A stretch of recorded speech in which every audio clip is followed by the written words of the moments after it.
Hi, I'm Tim Niederriter, and I'm still here. No, that's not really a good way to start, but I did, so I'm going to leave it. I'm not an editor. I'm an author.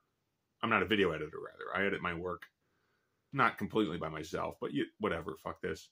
Sorry, adult language inbound, if I make a mistake. Anyway, hi. If you're watching this, I imagine you're probably familiar with my podcasts from the past, my channel, etc.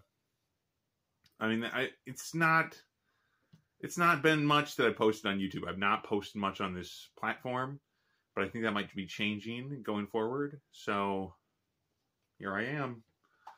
I'm an author. I write books. I read some books too. That's more what I'm talking about today, because I'm kind of at a low point. I mean, it's been years, well, a year since I got my first non-writing day job, and I gotta tell you, it's good. I like it. It's a drag in some ways, but because I have to get up at, early in the morning before the sun rises in every season, 2 or 3 in the morning, go to work at 4, or earlier in the holiday season. But the point is, I have been doing stuff. I want to talk to people about it. And without the podcast, I don't have any real way to reach out to people and just talk. So here I am. I'm making this vlog series, I guess you might say, because of that. So it's going to be quite casual.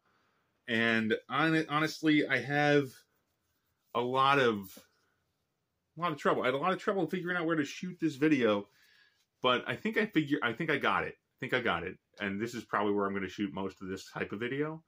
And I kind of think of it as the paperback video specifically, paperback and hardback, whatever, solid media, non-electronic books. Because I've been reading most of my books in ebook lately. Yeah, I've been reading lately this great Lions of Alisan novel called The Night in the Lonesome October. That's been my book for October, which is pretty fitting.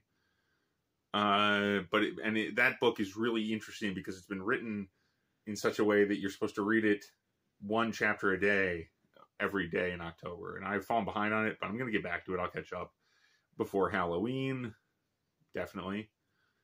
And hopefully I'll finish that book right on time, because I want to read it at once. I want the experience, that the great Lions of Alisan intended. That book was one of his last novels, if not his last novel. I'm not sure exactly which one it was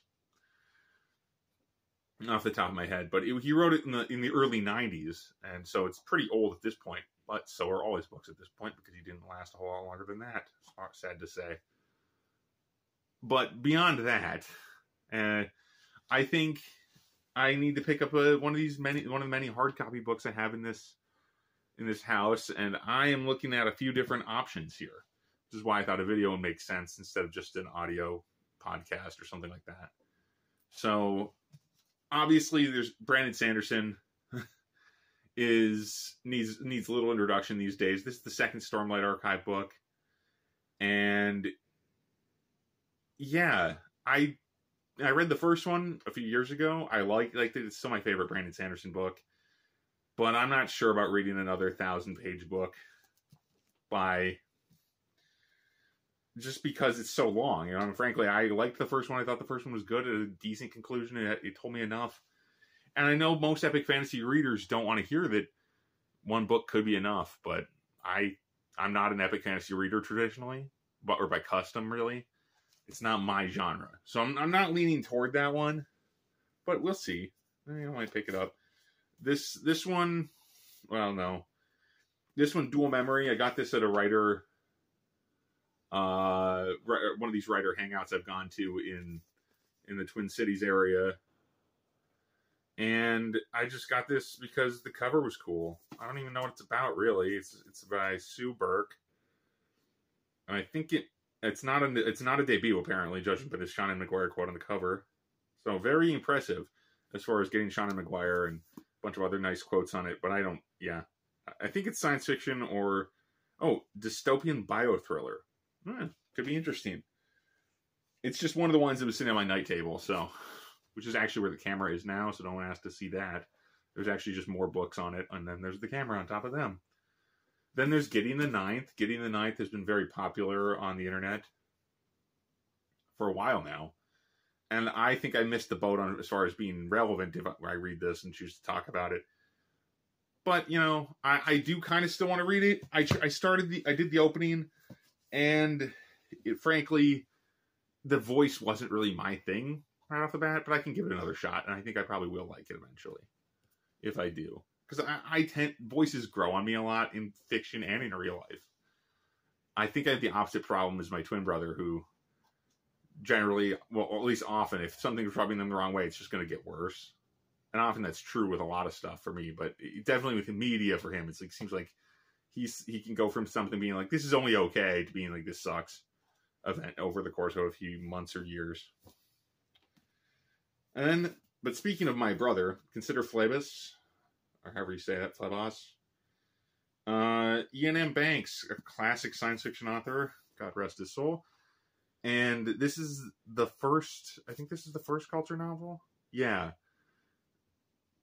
And I've read a few other culture novels, and these are very high science fiction, very crazy science fiction novels.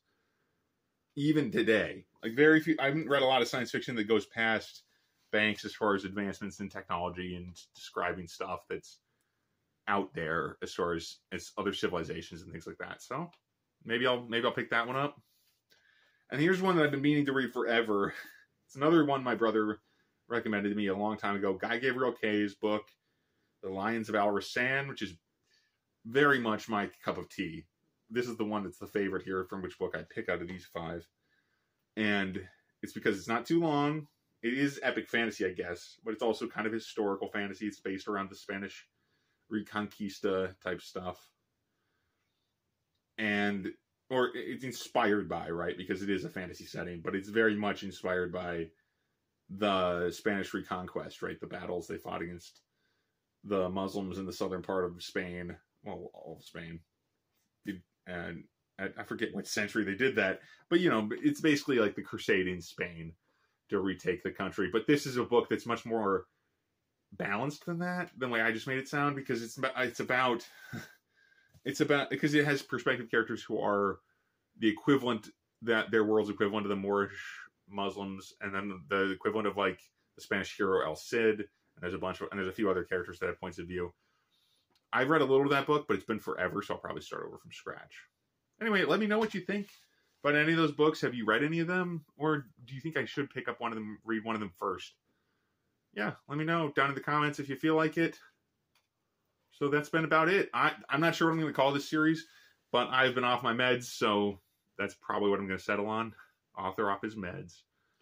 But this is the first of my book blogging things. Maybe there'll be more, maybe there won't be, but I think there'll be more of these. So look for them eventually.